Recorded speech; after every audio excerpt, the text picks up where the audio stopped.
নমস্কার বন্ধুরা, আজকে এই গল্প পাঠের ক্লাসে আমরা মণি মুখোপাধ্যায়ের লেখা একটি গল্পটির নাম অহিংসা। এই গল্পটি আমরা এখন পড়ব। মণি মুখোপাধ্যায়ের গল্প অহিংসা। অবশেষে ওটা পাওয়া গেল। দীর্ঘ ৮-৯ মাস মন বড় উচাটন ছিল নন্দকিশোরের। দিনে রাতে দু চোখের পাতা এক করতে পারছিল না সে। যুগল কিশোরের মন্দিরেও দুদণ্ড থিতু হয়ে বসতে পারছিল না। সাধে কি আর গোসাই বলেছেন বিষয় হলো বিষ? কিন্তু ব্যাখ্যা করে সাথে সাথে একথাও বলেছেন বিষ ছেড়ে রাখতে নেই, তাকে আত্মস্থ করতে হয়, কণ্ঠস্থ করো। তাকে ছেড়ে রাখলেই অনর্থ ঘটবে। বিষকে মন্থন করেই তো অমৃত। বিষয়কে সদাসৎ বিবেচনায় ব্যবহার করেই তো বিষয়োত্তীর্ণ হওয়া, অর্থাৎ মুক্তি। আহা, কি কথা! কথা তো নয়, যেন অমৃত। গোসাইকে স্মরণ করে সর্বাঙ্গে রোমাঞ্চ বোধ করল নন্দকিশোর। গোসাইয়ের প্রতিটি আদেশই অক্ষরে অক্ষরে প্রতিপালন করে চলে সে। সদাসৎ বিবেচনাই বিষয়কে ব্যবহার করছে নন্দকিশোর। বংশানুক্রমিক দান ধ্যান তাদের কম নয়। দাতব্য চিকিৎসালয় যদিও প্রাচীন কবিরাজি মতেই ব্যবস্থা দিই, কেননা আধুনিক বৈজ্ঞানিক পদ্ধতিগুলি বলতে গেলে ঘৃণার চোখেই দেখে নন্দকিশোর। বাড়ির ক্রিয়াকর্ম উপলক্ষে গ্রাম, এমনকি পার্শ্ববর্তী গ্রামসমূহের নিঃস্ব দুঃখীদের বস্ত্র বিতরণ, মাসান্তে একবার বৈষ্ণব সেবা, সর্বোপরি আছে গৃহদেবতা যুগল কিশোর। পাকা মন্দির, বাঁধানো ঘাট, পুকুর, আমজামের স্নিগ্ধ ছায়ায় ঠাকুর প্রতিষ্ঠিত। সেবায়িত, নিত্যভোগ, স্বর্ণালঙ্কার, ঠাকুরকে নিবেদিত 200 বিঘা ধান্য জমি। অনন্যপায় আত্মীয় স্বজনও প্রতিপালিত হয় তার সংসারের স্নেহচ্ছায়ায়। এসবই তো তার বিষয়কে সদাসৎ বিবেচনায় কাজে খাটানোর প্রমাণ। আর বিষয় বুকের গভীর থেকে একটি দীর্ঘ নিঃশ্বাস পরিত্যাগ করল নন্দকিশোর। ছেলেবেলায় তাকে নিয়ে প্রায়শই এদিক ওদিক ভ্রমণ করতেন পিতৃদেব। তিনি যে রাস্তায় যেতেন তাকে একটা প্রশ্ন করতেন, বাবা নন্দ, কতদূর দেখতে পাচ্ছ তুমি? নন্দকিশোর যত দূর দৃষ্টি চলে তাকিয়ে বলতো, ওই আকাশটা যেখানেই নেমে গেছে সেই অবধি। প্রসন্ন মুখের উপর হৃষ্ট হেসে পিতৃদেব বলতেন, যা তুমি দেখতে পাচ্ছ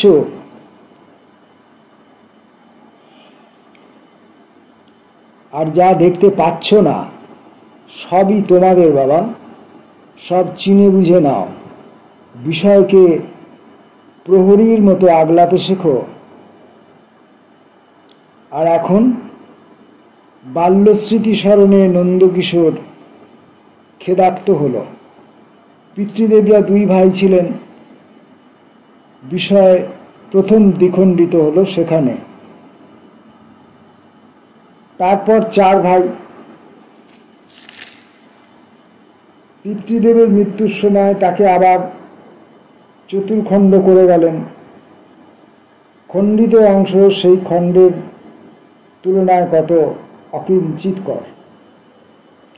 ঠাকুরের বিষয় বাদ দিলে তার নিজের ভাগে 400 বিঘা ধান্য জমি, কিছু বাগান, পুকুর আর কিছু ঝিল বিল। 400 বিঘার মধ্যে 100 বিঘা অবশ্য তার নিজ প্রচেষ্টায় অর্জিত, কিন্তু এ সমস্তই সেই অখণ্ডের তুলনায় কত অকিঞ্চিতকর।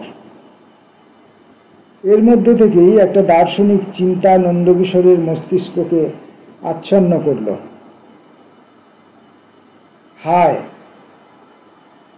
মানুষও তো তার অখণ্ড সত্তাকে প্রতিনিয়ত খণ্ড খণ্ড করে চলেছে। লোভে, কামে, ক্রোধে, ঘৃণায় প্রতি মুহূর্তে খণ্ড খণ্ড হচ্ছে মানুষ। এই খণ্ড বিখণ্ড মানুষের পরিণতি কি? এই এক মহা জিজ্ঞাসার মুখে দাঁড়িয়ে নিজেকে বড় অসহায় বোধ করতে লাগলো নন্দকিশোর।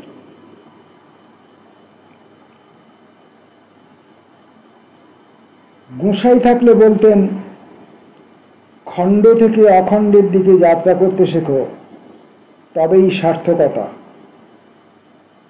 গোসাইয়ের আদেশ অক্ষরে অক্ষরে পালন করে নন্দকিশোর। তার অভিপ্রায় তো খণ্ড থেকে অখণ্ডের দিকেই। আর এই মহৎ অভিপ্রায়ের জন্যই তো যত ঝামেলা, যত বিপত্তি। নন্দকিশোর খুব মর্মাহত বোধ করল। মানুষের মধ্যে লোভ, ক্রোধ বড় বেশি মাত্রায় প্রকটিত হয়ে পড়েছে। পূর্বজন্মের অর্জিত ফল মানুষকে যে ইহজন্মেই ভোগ করতে হয়, এই চির সত্য থেকে ক্রমশই দূরে যাচ্ছে মানুষ। ন্যায় অন্যায় ভুলে গিয়ে অন্যের সম্পদের দিকে লোভাতুর হাত বাড়াচ্ছে। কপাল বলে একটা কথা আছে, তার লিখন পাল্টানো কি মানুষের এখতিয়ারের মধ্যে পড়ে? নাকি দঙ্গল বেঁধে অন্যের সম্পদ জবরদখল করলেই রাতারাতি কপালের লেখা পাল্টায়? সে তো ব্রজকিশোর চৌধুরীর সন্তান নন্দকিশোর না হয়ে সনাতন দাসের ছেলে নবীন দাস হতে পারত। তবে হলো না কেন? পূর্বজন্মের পাপ পুণ্য ইহজন্মের কপালে লেখা থাকে বলেই সে ব্রজকিশোরের ছেলে নন্দকিশোর আর সনাতন দাসের ছেলে নবীন দাস। মূর্খ, মূর্খ। সত্যের পিছনে না ছুটে যারা লোভের, ক্রোধের পিছনে ছোটে, তাদের নিয়তিতাড়িত মূর্খ ছাড়া আর কিছুই বা বলা যায়? আর তাছাড়া ব্যাপারটা যে কত বড় অকৃতজ্ঞতার, তা কল্পনায় ভাবতেও কষ্ট হয় নন্দকিশোরের। সনাতন দাসের ছেলে নবীন দাস, যার অস্থি, মাংস, রক্ত পুষ্টি লাভ করছে নন্দকিশোরের অন্নে, আর তার কাছ থেকেই কিনা এত বড় কৃতজ্ঞতা। মাথার চুল থেকে পায়ের নখ অবধি যার কৃতজ্ঞতায় বিনীত থাকার কথা, তারই কিনা এত বড় উদ্ধত্ত। ঘটনাটা ঘটবার আগেই সনাতন দাসকে ডাকিয়েছিল নন্দকিশোর। কি সব শুনছি সনাতন? চির অভ্যাস মতো দূর থেকে প্রণাম করে সনাতন বলল, আজ্ঞে। সনাতন দাস বৃদ্ধ, মাথায় চুল পাকা, সারা মুখময় খোঁচা খোঁচা সাদা দাড়ি, ভাঙাচোরা মুখ, শরীর শুধুই অস্থিমর। বয়সের এই অপরাহ্নে শরীরে যে প্রশান্তি থাকার কথা, সেখানে একটা জ্বালাময় রুক্ষতাই শুধু আছে। আবাল্যের পরিচিত সনাতনকে ভালো করে এখন একবার বুঝে নিতে চাইল নন্দকিশোর। কৃতজ্ঞতার বিষ এই মরণোন্মুখ বৃদ্ধের মধ্যেও কতখানি কাজ করছে তাকে সঠিক পরিমাপ করতে। তুমি কিছু জানো না? আজ্ঞে না। একটু কাল গম্ভীর মুখে চুপ করে থাকলো নন্দকিশোর। সম্ভবত ভেবে নিল কেমন করে প্রসঙ্গটা উত্থাপন করলে এই বৃদ্ধের কাছ থেকে তার মনের উদ্বেগ এবং ভয়টাকে আড়াল করা যায়। ছেলের মতিগতির খবর রাখো কিছু? আগে তেমন কিছু তো নজরে পড়েনি। তোমার নজর এখন আর ঠিক নেই সনাতন। আগে তা হবে, বয়স তো কম হলো না, আর টাকা পয়সার অভাবে চোখের ছানিটাও কাটাতে পারছি না। নজরের বেশ গোলমাল হয়েছে বটে। সনাতনের কথায় বেশ আশ্চর্য হলো নন্দকিশোর। তাদের মুখোমুখি দাঁড়িয়ে একটানা এতগুলো কথা কোনোদিন বলতে পারেনি সনাতন। 5টা কথা বলতে 10 বার হোঁচট খেয়েছে। বেশ অবাক বোধ করল নন্দকিশোর। গলাটাকে যথাসাধ্য ভারী করে বলল, আমি সে নজরের কথা বলিনি সনাতন। ছেলে আজকাল কি করে না করে তার হদিশ রাখো। আগে বাইরে কি করে না করে জোয়ান সমর্থ ছেলে, তার খবর আর আমি বুড়ো মানুষ কেমন করে রাখবো। তবে আপনাদের চরণ সেবার পুণ্য ফলে আমার ঘরে অবাধ্য নয়। ছেলের জন্য সনাতনের গৌরব অগৌরবে নন্দকিশোরের অবশ্য কিছু আসে যায় না, কিন্তু সে অগৌরবজনক কাজের মতলবটা তলে তলে নবীন ভাবছে। তার ক্ষতির দায়টা তো এসে বাজছে নন্দকিশোরের গায়ে। না না, এত বড় ক্ষতি প্রাণ থাকতে নন্দকিশোর মেনে নিতে পারে না। এই দুঃসাহসের মূলচ্ছেদ করে দিতে না পারলে বাড়তে বাড়তে তা একদিন অনেক দূর গড়াবে। আর ছেলের কাজ কারবারের পিছনে যে সনাতনের সায় আছে তা বুঝতে এখন আর কোনো অসুবিধে হচ্ছে না নন্দকিশোরের। এই অকৃতজ্ঞ বৃদ্ধের মুখোমুখি দাঁড়াতে রীতিমতো ঘৃণাবোধ করছে নন্দকিশোর।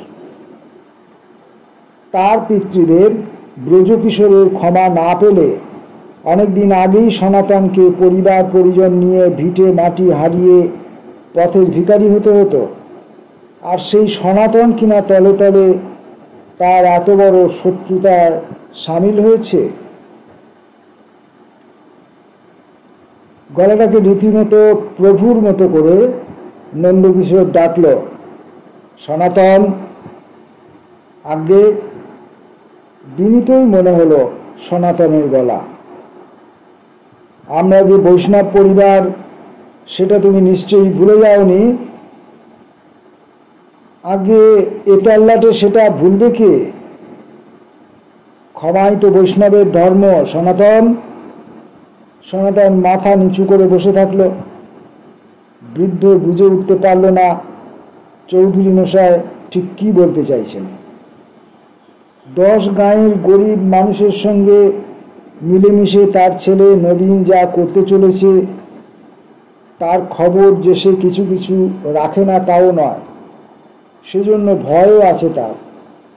কিন্তু তবুও তার সব খোয়ানো বৃদ্ধ বুকের হাহাকারের মধ্যে একটা ক্ষীণ আশা যেন মাথা তুলে দাঁড়াচ্ছে। এসব নিয়ে অনেক কথাও হয়েছে তার ছেলের সঙ্গে, মতান্তর অবধি। এসব ঠিক নয় নবীন, আমাদের কপালের ফের খণ্ডাবে কে? তুমি কপাল কপাল করো না তো বাবা, শুনলে আমার রাগ হয়। একজন মেরে মেরে তোমার কপাল ভাঙবে আর তুমি সেই ভাঙা কপাল চেপে ধরে বলবে কপালের দোষ খণ্ডাবে কে? নবীনের কথাগুলি কেমন অচেনা, ভয় ভয়ও লাগে। তবু আজকালকার নবীনের কথা শুনতে তার ভালো লাগে। নবীনকে সে লেখাপড়া শেখায়নি, সে সঙ্গতিও নেই। তবু কি সুন্দর বাবুদের ঘরে লেখাপড়া জানা ছেলেদের মতো কথা বলে নবীন। কিন্তু সেজন্য এভাবে কপাল ফেরাতে হবে? গলার জোর দিয়ে নবীন বলল, হ্যাঁ, ঠিক যেভাবে কপাল ভেঙেছিল সেইভাবেই কপাল জুড়তে হবে। নবীন এত ভালো ভালো কথা বলে, সনাতনের আবার কেমন লাগে। স্কুল কলেজে না পড়ে এত ভালো কথা বলা কি উচিত? ছেলেটা যে কোথায় যায়, কার কাছে এসব শেখে কে জানে। কেমন করে যে দিনকাল পাল্টে যাচ্ছে সে বুঝতে পারে না। পাল্টানো দিনের গনগনে তাতটা এসে মাঝে মাঝে গায়ে সেঁকা দিচ্ছে। কিন্তু এ তো বেআইনি কাজ। সারাটা গাঁয়ের এতগুলো মানুষের মধ্যে সত্যি সত্যি একমাত্র চৌধুরীদের কাজে লাগে বলেই ওইটা আমরা ভাঙব। নতুন আইন বানাবো আমরা। ছেলের উপর রাগ হয় সনাতনের, চেঁচিয়ে বলে, চাষার ছেলে চাষা, হদ্দ মুখ্যু, তুই এত বড় বড় কথা শিখলি কোথা থেকে রে? আইন বানানোওয়ালা এলেন উনি, আইন যেন উনি ইচ্ছে করলেই বানাতে পারে। ছেলের হাতের মোয়া। নবীনের গলাও কিছু উঁচু পর্দায় উঠে যায়। একটা বলদ কেনার টাকা ধার নিয়ে তোমার 5 বিঘা জমি চৌধুরীদের হাতে চলে যায় কোন আইনে? তাহলে সেই আইনটা কি তোমার জন্যে? সে তো তোদের জন্যে। তোদের এক গোষ্ঠীর পেট ভরাতে গিয়ে জমি জিরে সব খুইয়ে হাত পা ধুয়ে নামেই শুধু চাষা, রাক্ষসে গোষ্ঠীর পেট। বলতে বলতে ক্ষোভে দুঃখে গলা বুঝে আসে সনাতনের, আর কথা বলতে পারে না। গলা দিয়ে একটা ঘর ঘর আওয়াজ হয়, পোড়া চোখ ফেটে জল আসে জোয়ারের মতো। আস্তে আস্তে সরে যায় নবীন। এখন আর বাপের সঙ্গে কথা বলা যাবে না। জমির কথা উঠলেই কেঁদে কেটে একাকার কাণ্ড করে তার বাপ। বাপের যন্ত্রণা, বাপের ভয় দুটোই বুঝতে পারে নবীন। আর নবীন চোখের আড়াল হলেই শিরা ওঠা ফাটা হাতের উল্টো পিঠ দিয়ে চোখের জল মুছতে মুছতে সনাতন ভাবে, ছেলেকে অমন রেগে মেগে কথা না বলাই উচিত ছিল তার। আর কেন যে ছাই কাঁদে, সে কি ছেলের কথায় নাকি জমি খোয়ানোর দুঃখে, কি জানি। তবে দক্ষিণের বিলের ধারের সেই 5 বিঘা জমি খোয়ানোর দুঃখ মরলেও কোনোদিন ভুলবে না সনাতন। সনাতনকে চুপ করে থাকতে দেখে নন্দকিশোর আবার জিজ্ঞাসা করল, কই জবাব দাও সনাতন, ক্ষমাই তো বৈষ্ণবের ধর্ম। সনাতন এবারও চুপ করে থাকল। আমার বাবা তোমাকে ক্ষমা করে অন্যায় করেছিলেন না? গলা ক্রমশই রুষ্ট হয়ে উঠল নন্দকিশোরের।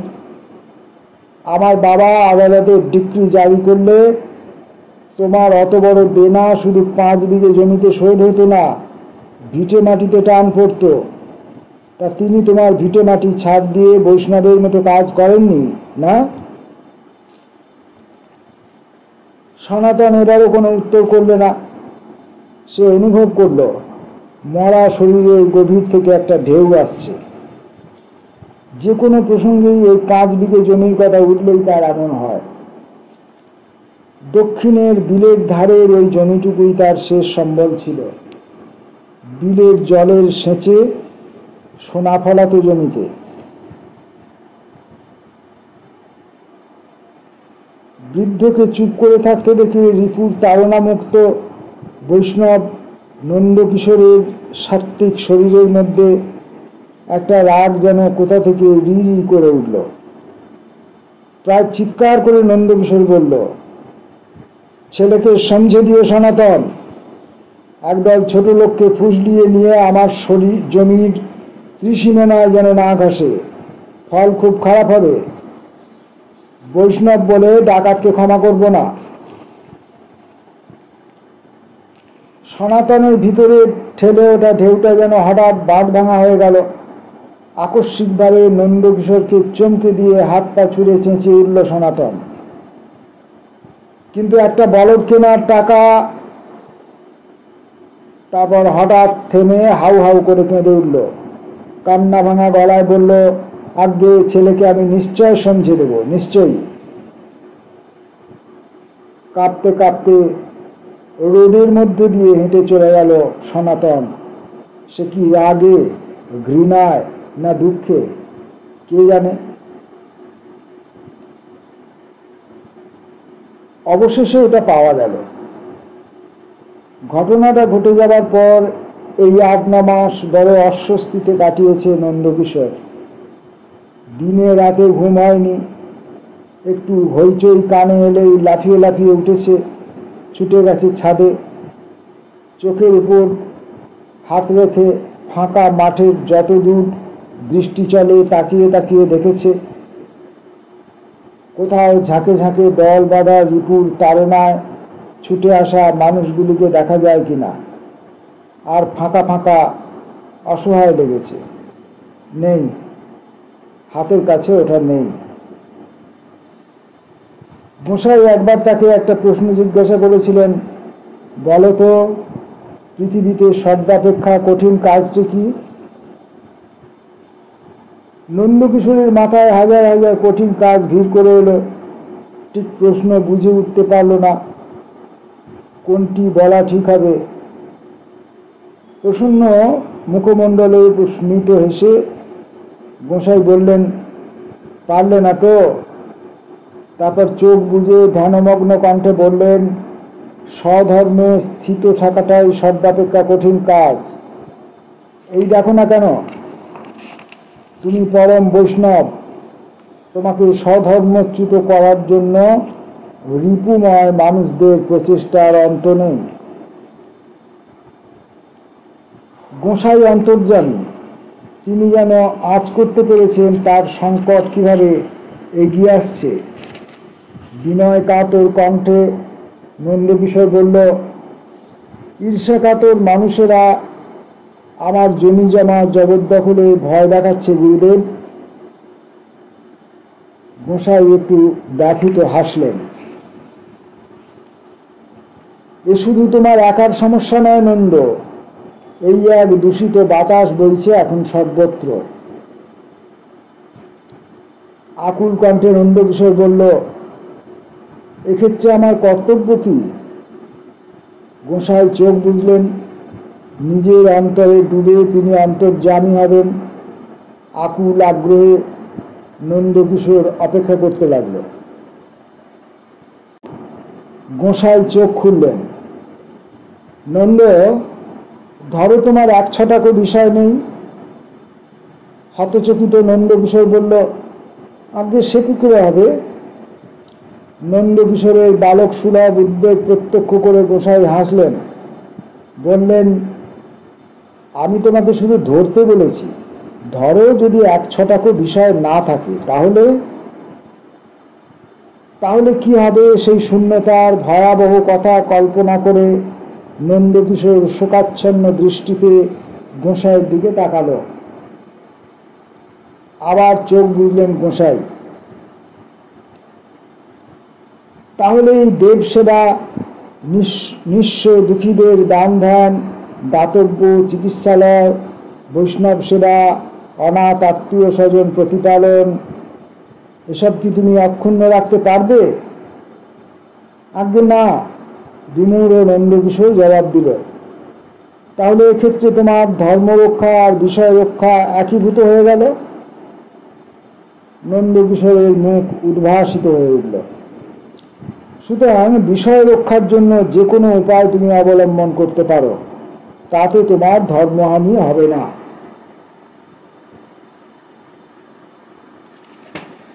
নন্দকিশোরের মুখ দিয়ে কোনো বাক নিষ্পত্তি হলো না, শুধু কণ্ঠনালী থেকে একটা আ আ শব্দ বেরিয়ে এলো।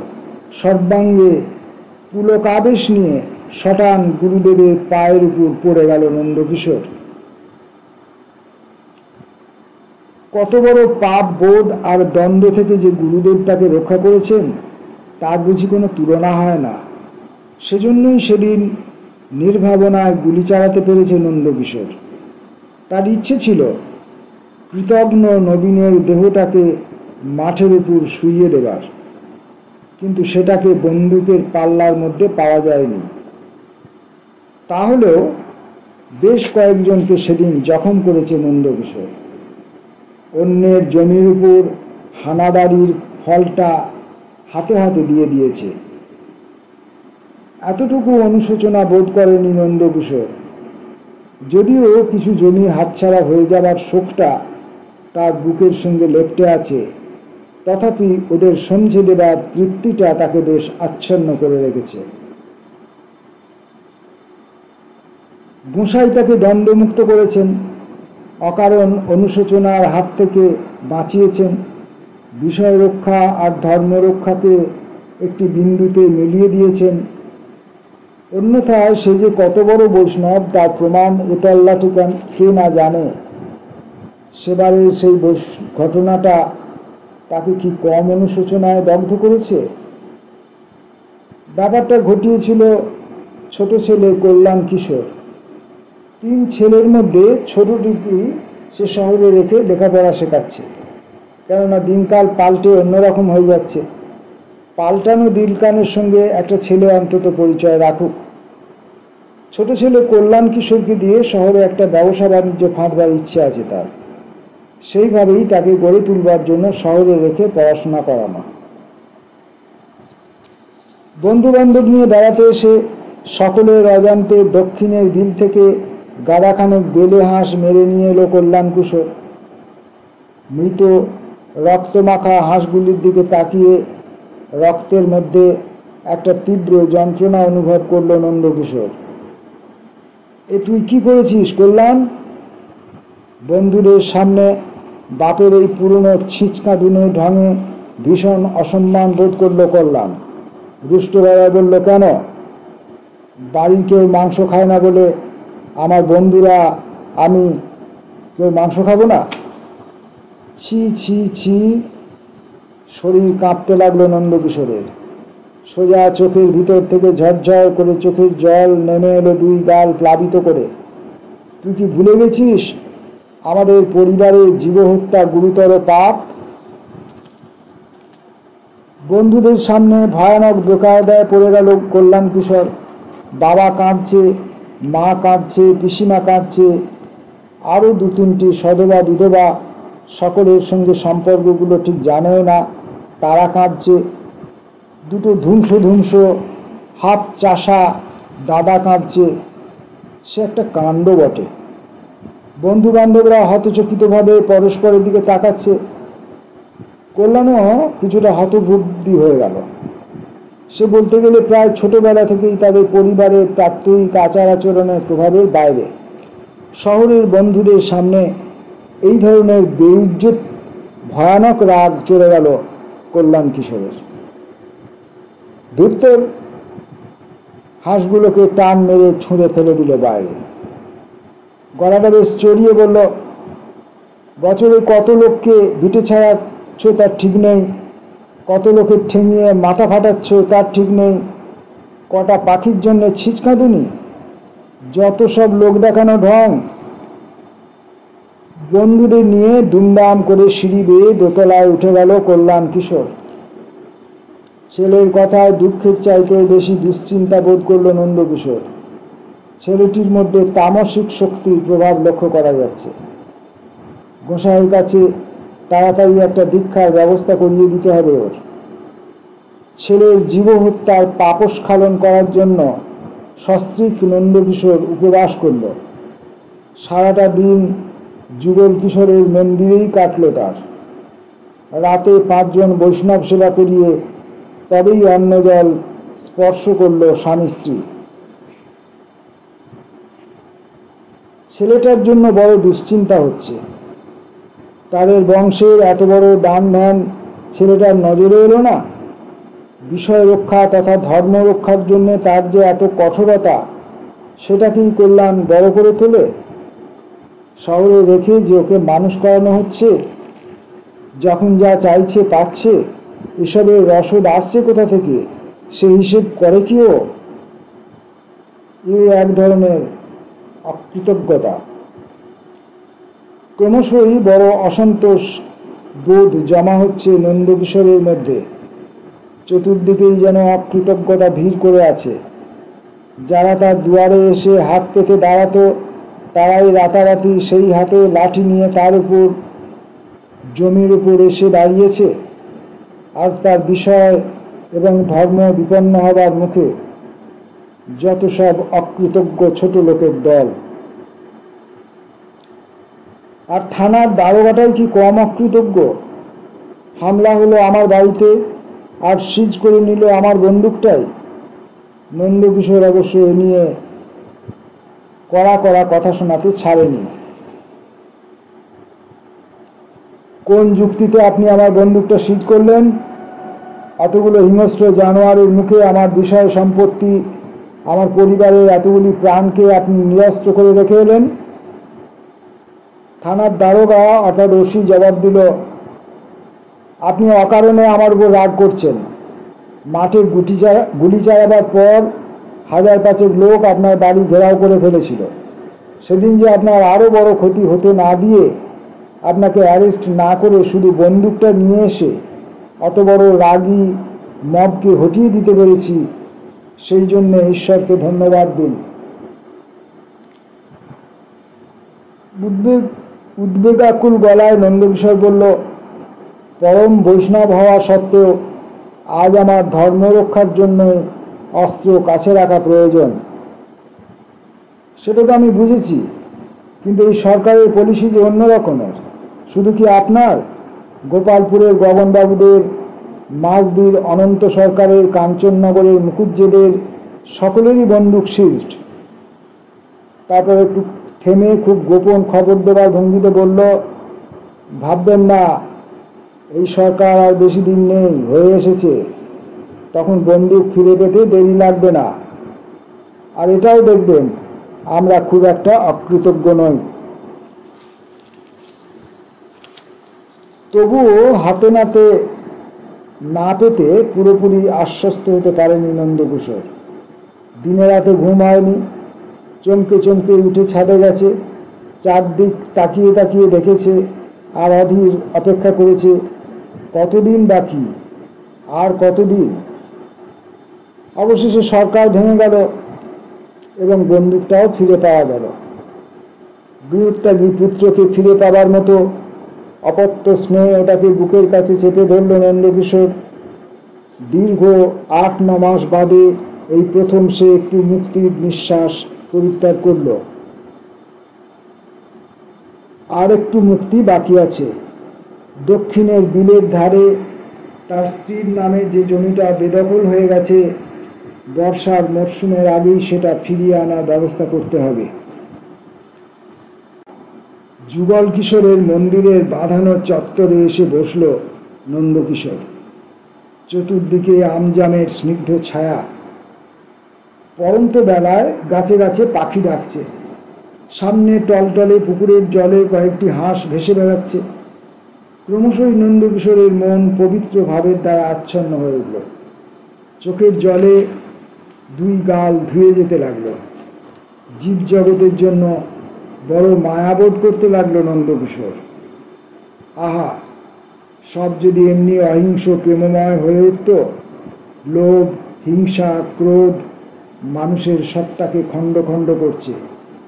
বড় বেশি বিষাক্ত হাওয়া বইছে। গোসাইয়ের কথা স্মরণে এলো। তোমার ধর্মরক্ষা আর বিষয় রক্ষা একীভূত হয়ে গেছে। মনে মনে ধর্মরক্ষা তথা বিষয় রক্ষার জন্য একটা কঠোর প্রতিজ্ঞা করে পরম বৈষ্ণব নন্দকিশোর এই শান্ত সুন্দর পরিবেশে 2 চোখের পাতা এক করে যেন ধ্যানস্থ হলো।